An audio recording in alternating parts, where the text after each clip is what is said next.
শিলচর শহরের বেহাল সড়ক সংস্কারের দাবিতে সড়ক অবরোধ স্থানীয়দের। সোমবার বেহাল সড়ক সংস্কারের দাবিতে শিলচর পাবলিক স্কুল রোড এলাকায় সড়ক অবরোধ করে প্রতিবাদ সাব্যস্ত করেন স্থানীয় জনগণ। সংবাদ মাধ্যমের সাথে কথা বলতে গিয়ে প্রতিবাদকারীরা জানান, দীর্ঘদিন ধরে এই সড়কের অবস্থা বেহাল থাকার কারণে প্রাণের ঝুঁকি নিয়ে চলাফেরা করতে হয় যাত্রীবাহী গাড়িসহ পথচারীদের। সড়কে বিশাল বিশাল গর্ত, বৃষ্টির দিনে কাদা ও রৌদ্রতে ধুলোময় পরিবেশের জন্য স্থানীয়দের জনজীবন নাজেহাল হয়ে পড়েছে। সড়ক সংস্কারের দাবিতে দফায় দফায় প্রতিবাদ করার সত্ত্বেও শুধু আশ্বাস ছাড়া কিছুই মেলেনি এখনো পর্যন্ত। তাই ক্ষুব্ধ হয়ে আবারও পথে নামল স্থানীয় জনগণ। এদিন দীর্ঘক্ষণ সড়ক অবরোধ করে প্রতিবাদ সাব্যস্ত করেন তারা। Bureau report, Assam prime network.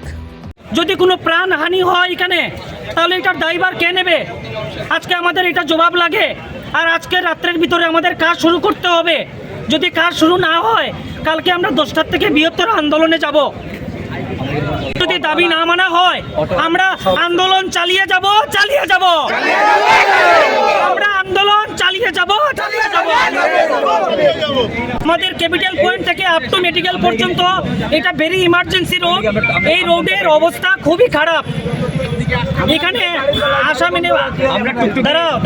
Assam ইউনিভার্সিটির ছাত্ররা, এনআইটির ছাত্ররা, শিলচর মেডিকেল কলেজের অ্যাম্বুলেন্স প্রতিদিন এখানে প্রতিনিয়ত অ্যাম্বুলেন্স চলছে। এখানে অনেক প্রাণের ঝুঁকি নিয়ে অ্যাম্বুলেন্সের ড্রাইভাররা চালিয়ে যাচ্ছে গাড়ি। অটো, রিক্সা বলুন, টুকটুকি বলুন, সবাই এখানে প্রাণের ঝুঁকি নিয়ে চালাচ্ছে। আমরা দোকানদার করতে পারছি না। কালকে আমি নিজে বস্তা দিয়ে গর্তটা ভরাট করেছি ভদ্রমহিলার যখন পাও ভেঙেছে। এটা তো আমাদের জনসাধারণের কাজ না। আমাদের জনপ্রতিনিধিরা আছেন এখনও শিলচরে। আমাদের এমপি এমএলএকে আমরা শিলচরে জয়ী করেছি বিপুল ভোটে আমরা জয়ী করেছি। আমাদের আজকে এই অবস্থা রাস্তাঘাটের। আমরা কোনো সংগঠন, কোনো রাজনৈতিক না। এই যে ঠেলাওয়ালা ভাইও আমাদের সহযোগিতা করছে, টুকটুকি ভাইও আছে। আমরা সবাই সহযোগিতা, আমরা হসপিটাল রুটের দোকানদার সবাই।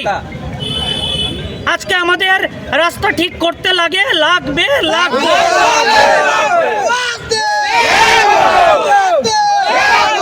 আর আজকে আমাদের সরকার আমাদের জনসাধারণ সবাইকে লিখিত প্রতিশ্রুতি দিতে হবে যে আজকে রাত্রের ভিতরে ও কাজ শুরু করছে।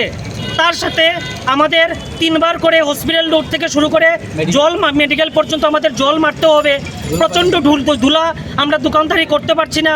এখানে পলিউশন প্রচণ্ড, এখানে মানুষ অসুস্থ হচ্ছে। এখানে সিভিল হসপিটাল সামনে, অনেক বড় বড় হসপিটাল এই রোডে, রুগীরা যেতে পারছে না। প্রচণ্ড ধুলা। আমাদের সরকার আজকে লিখিত দিতে হবে। আর আমরা প্রতিশ্রুতি মানছি না, মানব না। আমাদের কোনো প্রতিশ্রুতি মানছি না, মানব না। আজকে আমরা কোনো প্রতিশ্রুতি মানছি না, মানব না। আজকে আমরা কোনো প্রতিশ্রুতি মানছি না, মানব না।